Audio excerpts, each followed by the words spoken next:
अस्सलाम वालेकुम स्टूडेंट्स, कैसे हैं आप सब लोग। अल्लाह पाक से आपकी बखैर आफियत ज़िंदगी की दुआ करते हुए आज के लेक्चर का आगाज़ करती हूँ।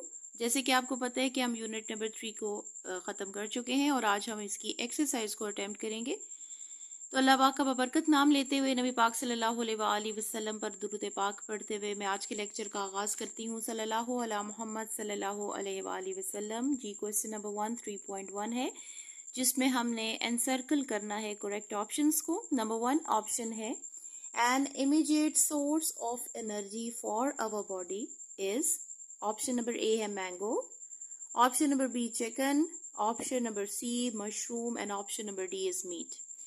तो जैसे कि आप लोगों को पता है कि कार्बोहाइड्रेट हमारे पास वाहिद एनर्जी का सोर्स है जो इमीडिएट यानी इंस्टेंट सोर्स ऑफ एनर्जी, और कार्बोहाइड्रेट के साथ हमारी फूड का इम्पॉर्टेंट पार्ट शुगर है जिससे हमें इंस्टेंटली एनर्जी मिलती है। और चूंकि मैंगो एक फ्रूट है और रिच सोर्स ऑफ शुगर हमें इससे अटेन होती है, तो हम ये कह सकते हैं कि ऑप्शन नंबर ए करेक्ट होगा, क्योंकि मैंगो ही से हमें इमीडिएट सोर्स ऑफ एनर्जी मिलेगी हमारी बॉडी के लिए। ऑप्शन नंबर 2 की तरफ आ जाएंगे। फूड रिच इन प्रोटीन से सबसे ज्यादा फूड कौन सी चीज में रिच होता है। आपको पता है कि फूड जो है वो किस चीज़ में बहुत रिच प्रोटीन्स के अंदर होता है, कौन सी चीज़ में है जी। यहाँ पे हमारे पास ऑप्शंस गिवन है पोटैटो, ऑप्शन नंबर ए है, B is grapes, option number C is fish and option number D is rice. तो बेटा सबसे ज़्यादा जो रिच सोर्स ऑफ प्रोटीन्स हमें अटेन होता है वो होता है फिश से। ये इम्पॉर्टेंट पार्ट है, फिश के अंदर बहुत ज़्यादा हमारे फूड के लिए प्रोटीन हमें गेन होता है। ऑप्शन नंबर 3, क्वेश्चन नंबर 3 की तरफ आ जाते हैं। Which food is best for providing fats. कौन से फूड्स हैं जो इन्होंने 4 ऑप्शन दिए हैं उनमें सबसे बेस्ट फूड कौन सा है जिससे हमें फैट अटेन होता है। Now number 1 option is fruits, number 2 is butter, B option है, C option is vegetables and D option is bread. तो फैट जो है हमें पता है कि हमारे लिए इम्पॉर्टेंट है टू सम एक्सटेंट हमारी बॉडी के लिए, तो हमें बटर से मेजॉरिटी फैट मिलता है और सबसे बेस्ट जो हमें फैट प्रोवाइड होगा वो इन तमाम ऑप्शंस के मुकाबले में बटर होगा। नंबर 4 पॉइंट की तरफ आ जाते हैं। फूड रिच इन कार्बोहाइड्रेट्स, इनमें से कौन सी चीज़ है जिसके अंदर कार्बोहाइड्रेट बहुत ज़्यादा होगा। Number 1 is corn oil, A option, B is beef, number C is egg, number D is starch। तो देखिए फूड जो पहला कॉर्न ऑयल है ये ग्रुप तो डेफिनेटली फैट ग्रुप से कंसर्न है। बीफ का ग्रुप जो है वो मीट मतलब बीफ जो है वो मीट के ग्रुप में आ जाएगा। सी ऑप्शन है एग जो कि प्रोटीन रिच होते हैं, और ऑप्शन नंबर डी है स्टार्च। तो आपको पता है कि सबसे ज़्यादा जो है फूड रिच इन कार्बोहाइड्रेट्स और इनफैक्ट प्लांट्स के अंदर stored form of carbohydrates instant stores of energy starch ही होती है और हमें वहाँ से ये अटेन होता है। तो ऑप्शन नंबर डी जो है वो करेक्ट होगा। इसके बाद देखें जी next option, option number 5, question number 5 की तरफ आ जाते हैं। सोर्स ऑफ विटामिन ए, ठीक है, विटामिन ए का सोर्स हम कहाँ से ये ले रहे हैं। Number 1 is table salt, number 2 is carrot, number 3 mustard oil and number 4 is sugar. Table salt आपको पता है कि मिनरल्स की क्वांटिटी में मिनरल्स की कैटेगरी में आ जाएगा, और ऑप्शन नंबर बी है carrot. Mustard oil fat group में कंसर्न करेगा, और शुगर जो है जो कि कार्बोहाइड्रेट ग्रुप से रिलेटेड है। तो हमारी जो बेस्ट ऑप्शन है वो क्या है जी, कैरेट, ठीक है। Vitamin A rich in carrots होता है, आई साइट के लिए बहुत ज़्यादा इफेक्टिव होता है।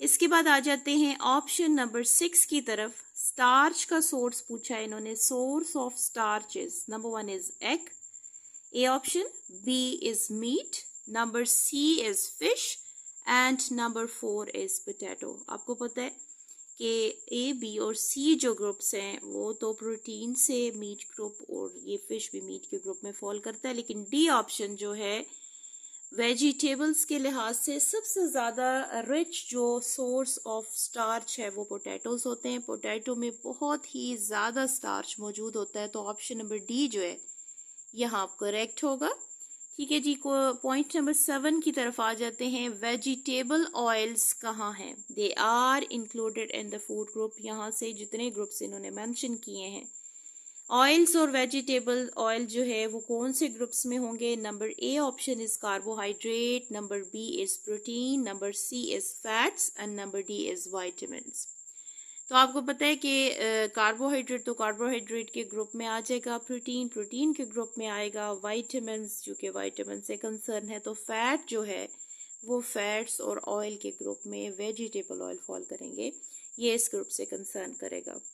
ऑप्शन नंबर डी की तरफ आ जाते हैं जी, पॉइंट नंबर डी की तरफ। Balance diet for an infant, किसी भी यंग बॉर्न बेबी के लिए, जो इन्फेंट्स होते हैं, न्यूली बॉर्न होते हैं, उनके लिए बैलेंस डाइट क्या है? सबसे बेस्ट बैलेंस डाइट क्या है जी? नंबर 1 ऑप्शन इज फ्रूट, क्या वो फ्रूट ले सकते हैं? ऑप्शन ए है। Number B option is milk, number C option is vegetables और number D option is egg. तो आपको पता है कि इन्फेंट्स जो हैं वो चीविंग की पोजीशन में नहीं होते, क्योंकि उनके मुंह में उनकी ओरल कैविटी के अंदर जो है वो टीथ मौजूद नहीं है किसी भी हार्ड चीज़ को च्यू करने के लिए, प्लस उनका डाइजेस्टिव सिस्टम इतना एडवांस नहीं है। तो सबसे जो बेस्ट चीज़ इन्फेंट्स के लिए होती है, young ones newly born babies के लिए, वो मिल्क है, ताकि ईजिली वो उसको डाइजेस्ट कर सके और उसकी एनर्जी ले सकें। ऑप्शन नंबर 9 की तरफ आ जाते हैं जी। Which vitamin makes the bone strong? Which vitamin makes the bone strong? कौन सा वाइटामिन बहुत अच्छी ग्रोथ करता है बोन्स की और उनकी स्ट्रेंथनिंग का बायस बनता है? ऑप्शन नंबर ए है vitamin A, option number B is vitamin B, option number C is vitamin C और ऑप्शन नंबर डी जो है वो वाइटामिन डी है। तो ये सारी जो ऑप्शंस हैं, irrespective to option number D यानी वाइटामिन डी, आपने फंक्शन पढ़ा भी कि वाइटामिन डी जो है वो बोन्स की ग्रोथ के लिए इफेक्टिव है, प्लस हमारी बोन्स को सॉफ्टनिंग से बचाता है, स्ट्रेंथन करता है और इसकी एफिशिएंट अमाउंट हमारे फूड में मौजूद होनी चाहिए। ऑप्शन नंबर 10 की तरफ आ जाते हैं। क्वेश्चन नंबर 10, आयरन क्या है जी? आयरन वाइटामिन है, एक मिनरल है, एक कार्बोहाइड्रेट या प्रोटीन है। तो आपको पता है कि आयरन और फास्फोरस का फंक्शन हमने पढ़ा था, कैल्शियम का हमने पढ़ा था। दीज और ऑल मिनरल्स, ठीक है, जो कि लीस्ट अमाउंट में बट इम्पॉर्टेंट ओवर बॉडी है, हमारी बॉडी को इन तमाम मिनरल्स की ज़रूरत होती है और इन तमाम का बहुत ही इम्पॉर्टेंट रोल है हमारी डाइट के लिए, हमारी बॉडी की प्रॉपर ग्रोथ और मेंटेनेंस के लिए, जो हमारी गुड हेल्थ होती है उसके लिहाज से मिनरल्स का होना बहुत ज़्यादा ज़रूरी है। अच्छा जी, नेक्स्ट 3.4 मैचिंग कॉलम्स को सॉल्व करेंगे हम, और 3.2 और 3.3 में शॉर्ट क्वेश्चन आंसर्स हैं और 3.3 में जी लॉन्ग है, जो कि आपको पता है कि मैं आपको मॉडल नोट्स की सूरत में अटेम्प्ट करवाऊंगी, तो इंशाल्लाह उसके नोट्स मैं आपको बनाकर फिर उसे टॉपिक की सूरत में एक्सप्लेन करूंगी। तो आज 3.4 को हम यानी मैचिंग कॉलम्स को 8 विद बी हम सॉल्व करेंगे।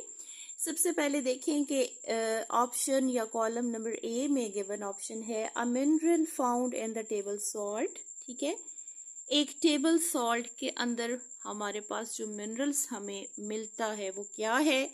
It's a food pyramid, it's a balance diet, sodium है, प्रोटीन है, गाइटेड है या विटामिन सी है। तो आपको पता है कि सोडियम जो है वो table salt, common table salt mean sodium, ये सोडियम क्लोराइड जो कि हम टेबल सॉल्ट के तौर पर यूज़ करते हैं, तो इसकी ऑप्शन को हम इसके साथ मैच कर लेंगे।